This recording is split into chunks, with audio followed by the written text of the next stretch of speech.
오늘도 실시간 유튜브를 통해서 10월의 마지막 주일 성회로 모이게 하시는 여호와 샬롬, 지키시는 하나님의 평강과 풍성한 은혜를 축복합니다.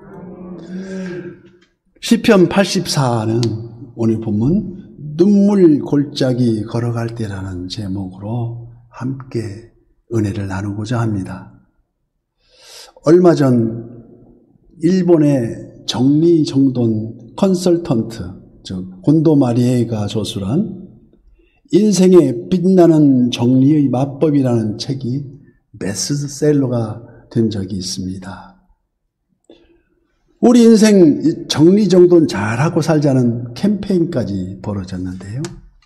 우리 주변에 정리정돈할 것이 너무도 많다는 것입니다. 성도 여러분, 집안 정리 잘하고 있습니까?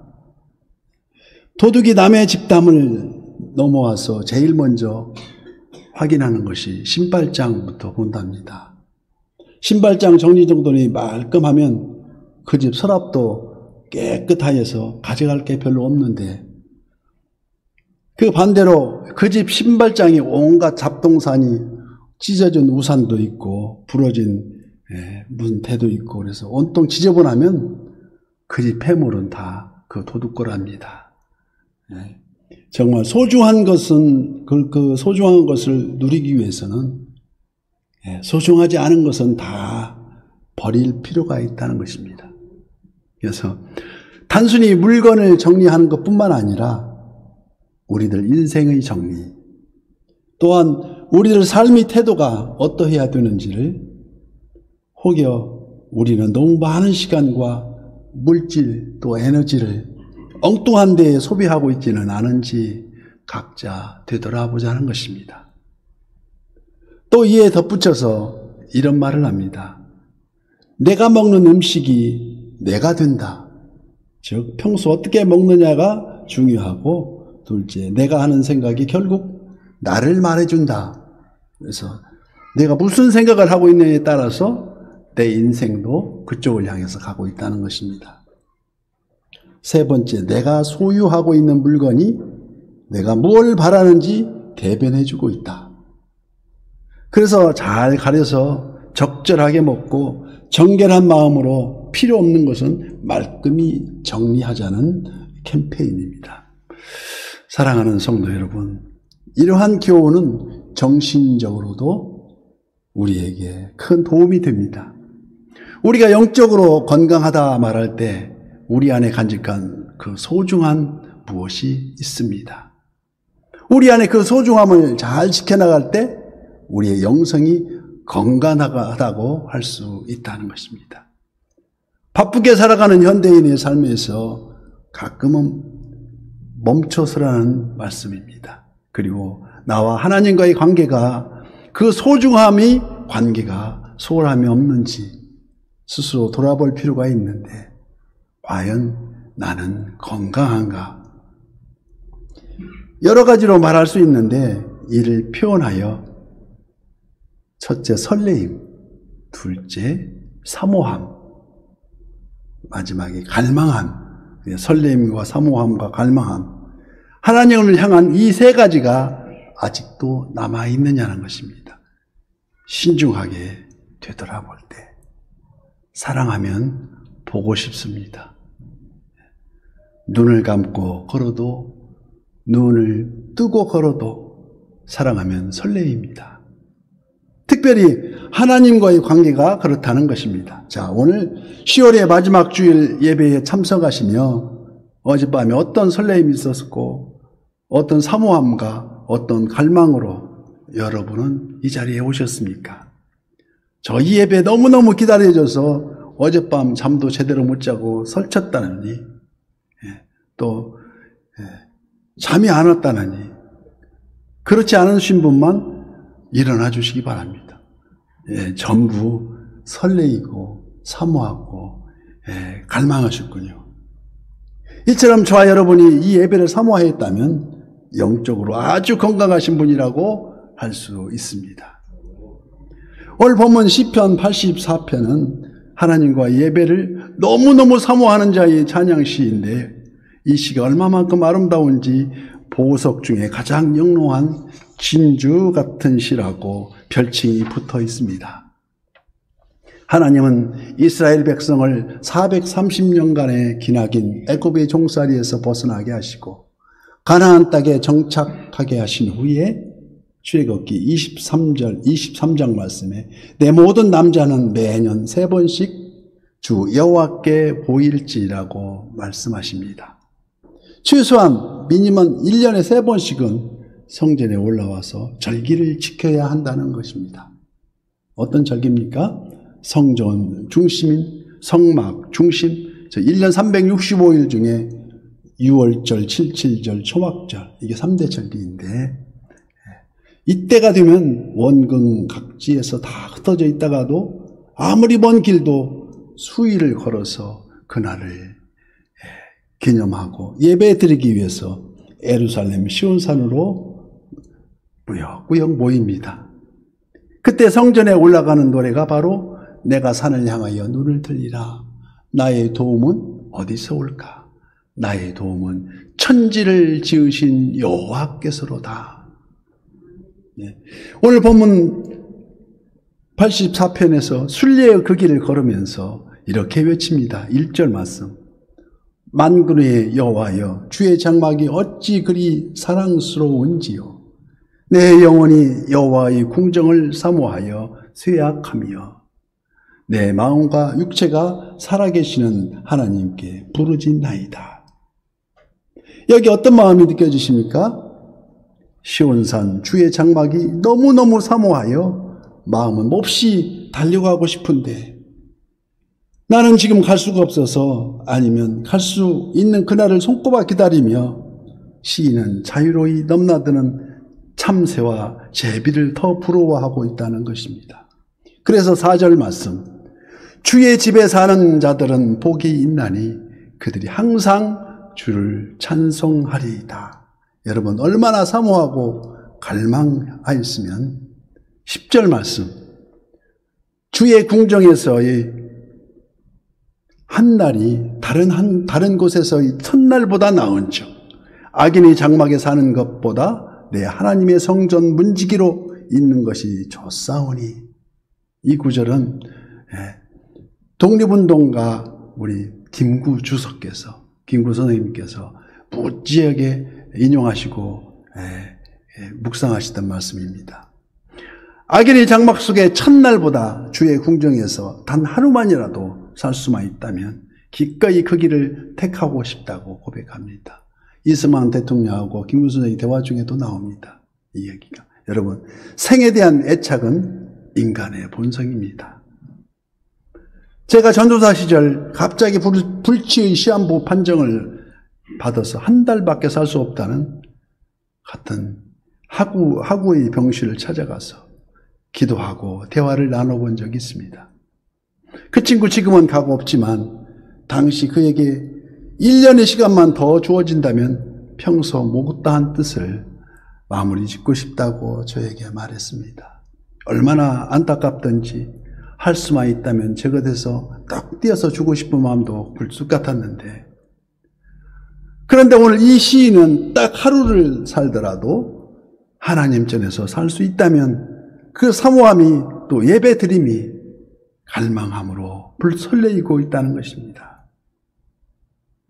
유구한 역사를 자랑하며 같은 민족으로서 또 1907년 장대현 교회의 성령 대부흥운동에서 세계를 놀랄 만한 그 실적으로 동양의 예루살렘이라고 했던 그 평양이 지금은 그 땅에 단절된 철의 장막으로 둘러싸여서 아바의 수령 외엔 그 누구도 신봉할 수 없다는 기독교 말살 정책의 수많은 성도가 희생을 당하고 지금도 그리 아니하실지라도 주의 궁정을 사모하는 통일이 어서 오라고 그 눈물을 지며 간구하는 지하교회의 명맥을 소개한 지금은 자유대안의 품에 안겨 의정활동까지 하고 있는 전 북한의 엘리트 외교관 태영호 공사가 간증한 내용을 담습니다.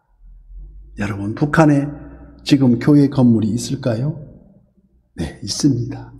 아주. 이름하여 봉수교회. 봉수교회. 예, 이게 봉수교회의 모습입니다. 예, 단 하나 있는 교회입니다. 예. 그래서 아시다시피 북한은 1970년대까지 한국보다 더 잘 살았습니다.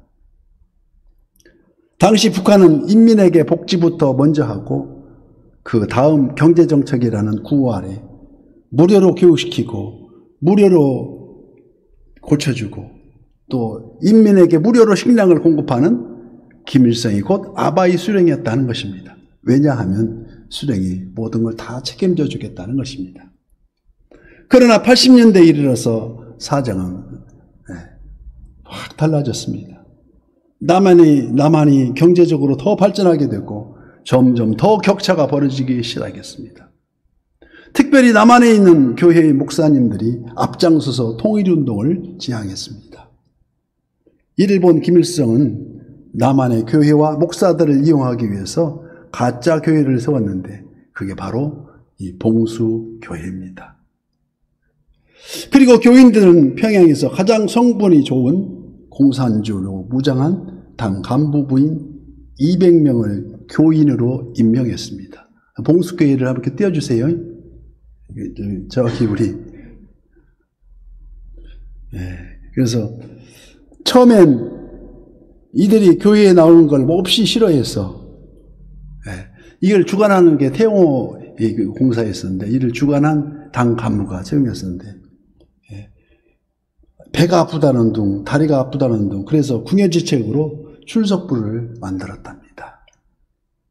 출석을 하지 않으면 당과 수령의 충성심이 부족하다 하여서 자비판을 시켰고 그리고 그 후 약 2년이 흘렀습니다. 놀라운 사실은 교회의 출석부가 사라졌다는 것입니다. 왜냐하면 그토록 교회에 나오기 싫어했던 특혜받은 당 간부 부인들이 예배 시작 2시간 전에 미리 나와서 찬송 부르고 성경을 읽으며 그리고 예배 때는 저들마다 아주 행복한 얼굴로 돌아와 있더라는 것입니다. 그래서 이를 추진했던 총괄 간부 태용호의 간부는 겁이 덜컥 나더라는 겁니다. 혹시 진짜로 예수 믿는 건 아닌가요? 그 중에 한 명을 붙잡아서 이렇게 강도 높게 조사를 벌였습니다. 당신 예수가 있다고 생각하느냐고 바른 대로 말을 하고 그랬더니 우린 예수를 믿지 않습니다. 오직 당과 수령을 위해서 열심히 사명만을 감당하고 있시오. 그러더니 어쩔 수도 없고 그래도 더 큰 문제가 생겼더랍니다. 어떤 문제냐 하면 주일 낮 11시가 되면 예배 시작하는데 교회 주변을 맴도는 사람들이 생기기 시작했다는 것입니다. 봉수교회는 평양 시내에서 외진 언덕 위에 있어서 넓이도 꽤 됩니다. 1500평 그 대지에 세워지고 있는 겁니다. 그래서 그 평양 시내에서 외진 언덕에 있어서 처음엔 10명 정도가 교회 주변을 서성이면서 예배당을 기웃거리며 그러다가 또 어떤 사람은 조용히 걷기도 하고 또 어떤 이는 눈을 감고 있더랍니다. 이제 주일 11시가 되면 모이는 수가 점점 더 늘어나서 500명 정도로 불어났답니다. 그리고 12시가 되면 희한하게 한 사람도 없이 사라져 갔습니다. 이런 상태에서 그래서 태용호 씨는 또 그들 중에 한 사람을 붙잡아서 조사를 했답니다. 당신 예수 믿는가? 그랬더니 그 여성 동무가 서슴없이 나는 예수를 믿습니다. 내가 이제 죽어도 여한이 없습니다. 비록 내가 교회 안에 들어갈 수는 없어서 예배에 참석하지는 못하고 찬송도 못하고 설교도 들을 수가 없을지라도 지금 내가 교회를 바라볼 수 있는 것만으로도 너무너무 행복합니다.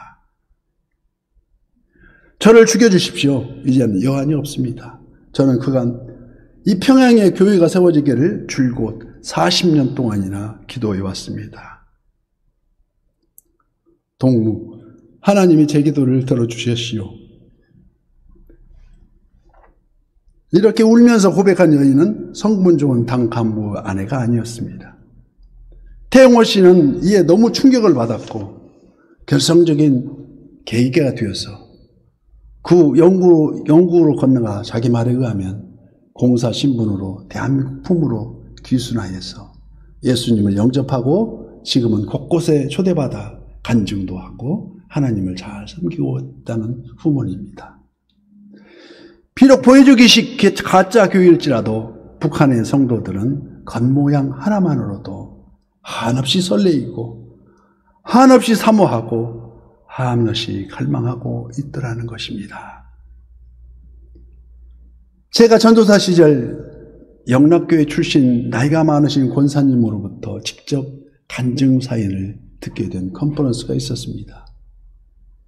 사연인즉 6.25 때 두 아들을 데리고 남아에서 두 아들을 훌륭하게 키워 둘 다 공부도 열심히 해서 미국으로 진출해 그녀는 큰 대형교회 아주 영향력이 있는 훌륭한 의사예요. 둘째는 유명 법조인으로서 당당거리고 사는, 그래서 어머님 권사도 영주권을 얻게 되어서 영주권을 얻은 다음에 자기 아들한테 얘기해서 적십자 구호물품을 잔뜩 싣고 고향을 방문하게 되었습니다. 외국인의 신분으로.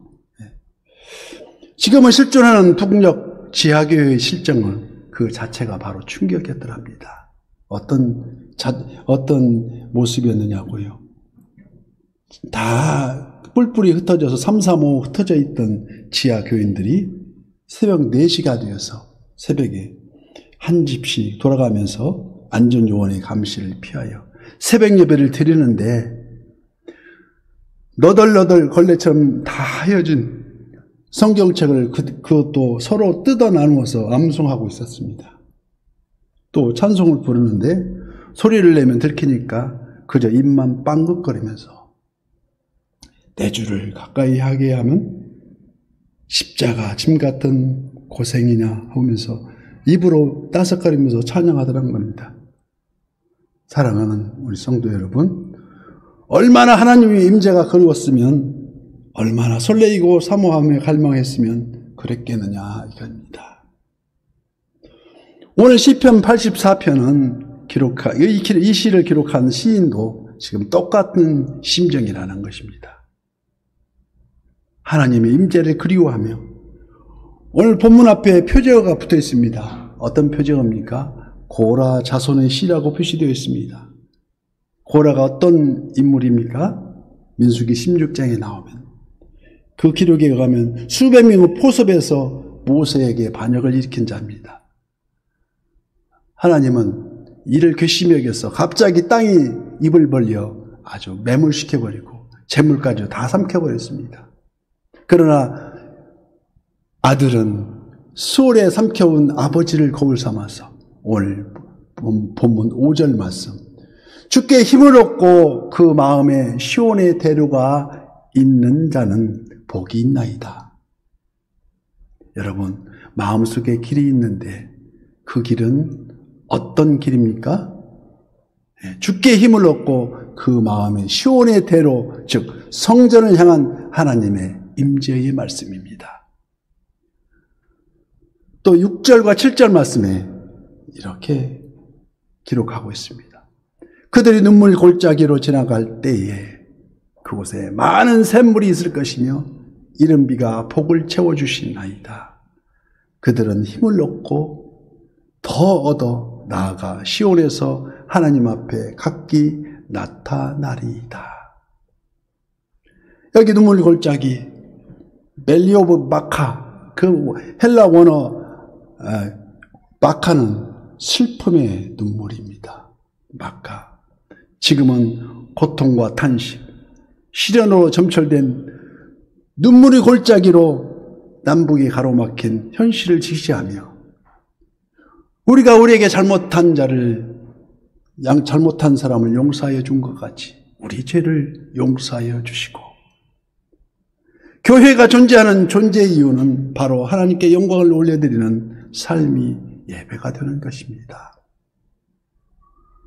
그래서 로마서 12장 1절 말씀에는 그러므로 형제들아, 내가 하나님의 모든 자비하심으로 너희를 권하노니 너희 몸을 하나님이 기뻐하시는 거룩한 산 제물로 드리라.